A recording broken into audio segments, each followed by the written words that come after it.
Chapter 5 Into the Belly of the Beast. The loading dock stood empty except for a brown delivery truck, its back door rolled up. Boxes spilled out of the back onto the ground, scattered about and trampled. No driver in sight. Emma and Ryan crouched behind the box van, surveying the parking lot. Zombies wandered between the parked vehicles, looking for potential victims. A small group, but still as deadly as those they left inside. Dr. Pierce's office is on the 4th floor. Emma surprised herself with the certainty of this fact, a fragment of memory resurfacing. Ryan frowned, shaking his head. Going back inside the hospital is suicide. There's nowhere to run from the zombies. They'll tear us apart. Emma clutched the journal to her chest. She had a determined look on her face. I'm going to do it with or without your help. You can stay out here and wait for me to return. He laughed, shaking his head. You left your weapon inside. You're unarmed. How far do you expect to get? Give me your gun. I know how to use it. She held out her hand, not knowing if her statement contained any truth. It felt right, but she didn't know for sure. Ryan's eyes narrowed. He roared with laughter. That's not happening. A deep silence stretched between them. She stared into his eyes, forcing him to turn away. The quiet stretched on for what felt like hours, but had only been a minute. Ryan sighed. On the east side of the building, there's a service entrance only maintenance personnel use. We can sneak in that way. With any luck, it will be free of zombies. You said we. Don't give me time to think about it. Otherwise, I'll question my sanity and change my mind. Come on. They circled the building, staying close to the wall, hidden in the shadows. The wandering zombies ignored them. Ryan's limp slowed his steps. His breath came in labored efforts. Emma matched his pace, willing him to move faster. She needed his help. For now. A solid red light shone from the keypad next to the door. Ryan pulled a keycard from his pocket, waving it in front of it. The light turned green, producing an audible click from the locking mechanism. Unused hinges creaked as he eased the door open. Stained cement walls and floors stretched into the darkness of the narrow hallway.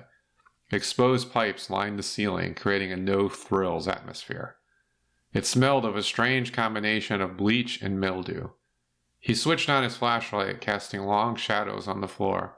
About 10 feet of hallway became visible.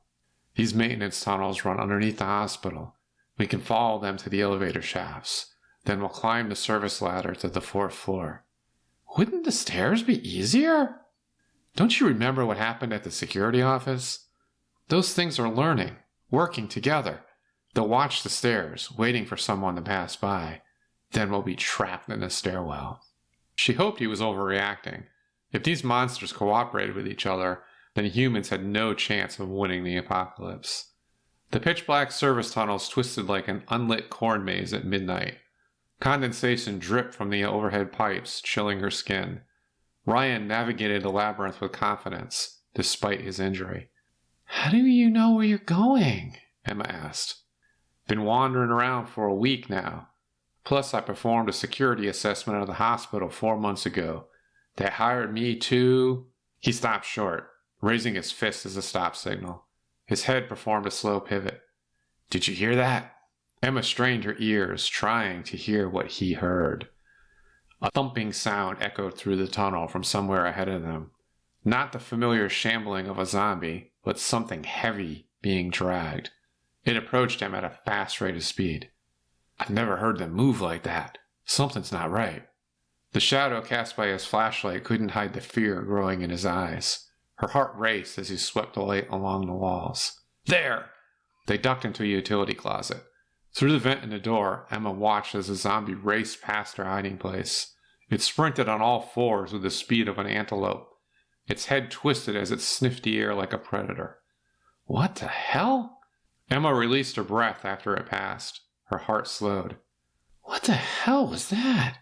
Are they evolving? She asked. Evolution or outside control? Hard to say. Either or neither could be true. Ryan released the magazine of his pistol, checking his ammunition. He frowned. I've only got 4 rounds left. We need to be smart and careful. 4 shots won't get us far. They moved another 50 feet down the tunnel, finding the shaft for the freight elevator. Someone had pried the doors open, leaving a gap wide enough for them to squeeze through. The service ladder runs the entire height of the building. With any luck, the car stopped above the 4th floor, so we won't have to crawl around it. Hope you're not afraid of heights, because it's a long way up. Emma peered up the dark shaft. 4 floors of climbing in pitch darkness didn't excite her. It felt like a living nightmare. Of course, everything had felt like a bad dream since she had woken up. After all I've seen today, heights are the least of my worries. She wrapped her hands around the rungs, pulling herself up the ladder. As Ryan followed, she hoped the climb wouldn't be long. The concrete surfaces inside the shaft amplified every sound. Emma cringed at the creak of the metal rungs, the sound of her breathing, and Ryan's grunts of pain. When they passed the 3rd floor, Emma heard noise coming from above them, a scratching from inside the shaft. Her breath caught in her throat, keeping her mute as she tried to warn Ryan. He had to have heard it too. She braced herself, pulling her small flashlight from her pocket. Blood-red eyes reflected in the yellow beam. One pair would have scared the shit out of her, but dozens of beady eyes climbed down the cables toward them.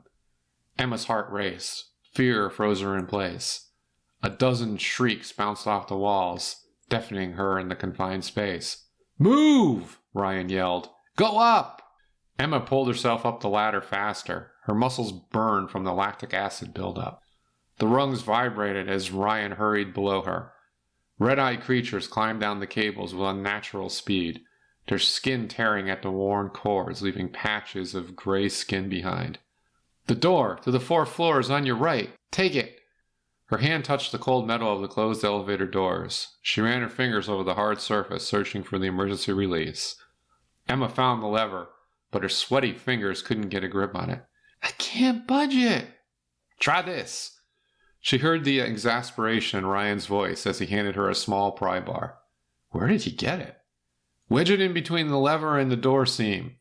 Then pull with all you got. Hurry up!" Hisses and moans from the incoming monsters motivated her to take action. Emma shoved the bar in place, hanging her weight from the handle. It slipped. The pry bar fell as her feet slipped from the rung. She crashed into Ryan. He groaned, maintaining his footing, preventing Emma from falling 4 stories into the basement. "You okay?" Ryan asked. She nodded, not knowing if he could see her in the dark. Her eyes drifted up, watching the monsters close in. "Grab hold of the ladder. Let me give it a shot." He climbed the rungs to the closed elevator doors. Ryan reached over, pulling on a shiny metal lever. The door groaned, opening in an inch. He grunted as he tried to widen the gap. With one final screech, the doors parted, creating an opening large enough to squeeze through. Emma let out the breath she had held. "Let's move!" He fired twice at the descending zombies before leaping into the hallway. The shots thundered in the enclosed space, causing Emma's ears to ring. Ryan reached back inside, grabbing her hand. She flew through the opening, falling on her face. Ryan flipped the emergency lever, slamming the doors shut as clawed hands reached for the opening. None of them made it through. He collapsed on the floor, breathing hard. She hoped he wouldn't have a heart attack from the stress. Her returning memories built her confidence, but she didn't want to lose Ryan's help. How could she succeed on her own? Emma scanned their surroundings, looking for any new threats. They'd emerged into a dark corridor lined with offices and research labs. Not a patient room in sight. A sign mounted to the wall read, "Top Secret Research Wing." Unlike the rest of the hospital, the floors were devoid of dead bodies, detritus, and dried blood. A welcome change, even if the silence felt wrong after experiencing the chaos in the rest of the hospital. "It's so quiet here. Where's everyone?" Emma asked, not expecting an answer. Unless Ryan knew more than he let on, he wouldn't know either. After modulating his breathing, Ryan checked his gun. He holstered it, drawing a knife out of a sheath on his belt. "Damn, only 2 rounds left. We're gonna have to do this the hard way." He paused for a moment. Maybe they evacuated this section first. "I thought you said you were part of the group responsible for evacuating the hospital." Ryan shrugged his shoulders. The zombies in the elevator shaft hammered against the closed doors. Their non-stop keening howls grated on her nerves. When she turned back, Emma found Ryan staring at the elevator. "Even though they're made of metal, those doors won't hold forever. Which way to Dr. Pierce's office?" Emma saw the wisdom in Ryan's warning. Even if those monsters lacked any real brain power, one lucky swipe of a dead hand would grab the emergency handle opening the doors. Then they were done for. She pulled the journal from her pocket, looking for the room number. It says North Wing, room 423. Not sure where that is, but north is this way. Ryan pointed down the hallway to his left. They eased down the hall with Ryan in the lead. At his insistence, they stopped at each door, checking for any survivors locked inside. She accepted his explanation of not wanting anyone sneaking up behind them from an overlooked hideaway. Each office and lab they passed stood empty of both survivors and zombies. They found papers and laboratory equipment scattered about, showing the occupants had left in a hurry. It took them 15 minutes to travel the length of the hallway in this manner, a snail's pace, driving Emma insane. When they reached the end, they found a sign that read, North Wing. An arrow pointed to a set of closed double doors. Ryan tested the doors, finding them unlocked. Only the right door had a handle on this side, so Ryan had to cross himself up, opening the door with his left hand. He kept his knife in his right, leading the way with his weapon. The confined hallway became a land bridge crossing the street on the north side of the hospital property. Floor-to-ceiling windows lined both sides of the overpass. Emma gasped, staring at the destruction surrounding the hospital. It looked like a scene from a post-apocalyptic movie, complete with hundreds of roaming zombies. She saw no way they'd ever escape the building alive. Look, room 423. Ryan pointed at a set of double doors at the far end of the bridge. His words brought her back from the edge of despair. Someone had busted the locking mechanism off this door, leaving a large hole where the handle should be. The damaged door stood ajar. It looks like somebody beat us here, Ryan said. Emma shrugged her shoulders, not knowing what to say. She doubted Dr. Pierce would hang around behind an unlocked door. The snippets of memory coming back to her said otherwise. He eased the door open, revealing a scene of total chaotic destruction. File cabinets lay about upended, shredded papers spewing from the open drawers. Smashed, flat-paneled computer monitors mixed with miscellaneous computer peripherals. Deliberate wrecking of the lab rather than damage from a panicked evacuation. Someone didn't want whatever was here found. Ryan broke the silence. She wanted to make a cruel remark about Captain Obvious, but swallowed the retort. Her eyes moved to a corner office. The nameplate next to the door read, Dr. Adrian Pierce, Research Director. Emma moved toward the door, hoping to find some answers inside. The office looked like a hurricane and tornado went through. Empty desk drawers hung open. Remnants of research journals lay scattered across the floor, missing most of their pages. Someone took or destroyed everything of value. She'd find no answers here. In fact, Emma only had more questions. Who did this? Where was Dr. Pierce? Shit! Now what? Emma kicked a broken office chair, bouncing it off the wall with a thud. Ryan slid his fingers around the edges of an empty bookcase on the far wall. Emma wondered if he had lost his mind. She needed answers, not wasted time admiring the workmanship of Dr. Pierce's office. Before she could question him, she heard a click.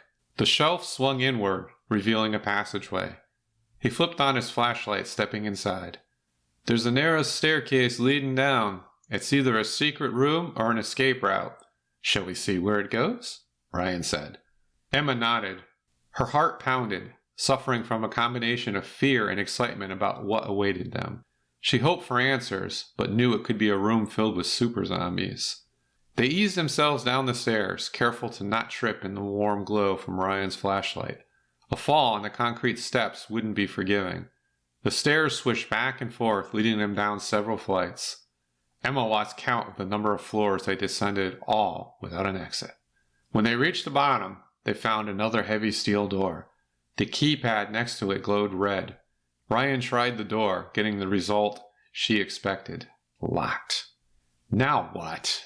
Emma heard the frustration in Ryan's voice. She imagined he wished he had never met her. Remembering something about her locket, Emma examined the back. Someone engraved a series of numbers into the metal. With nothing else to try, Emma punched the sequence into the keypad.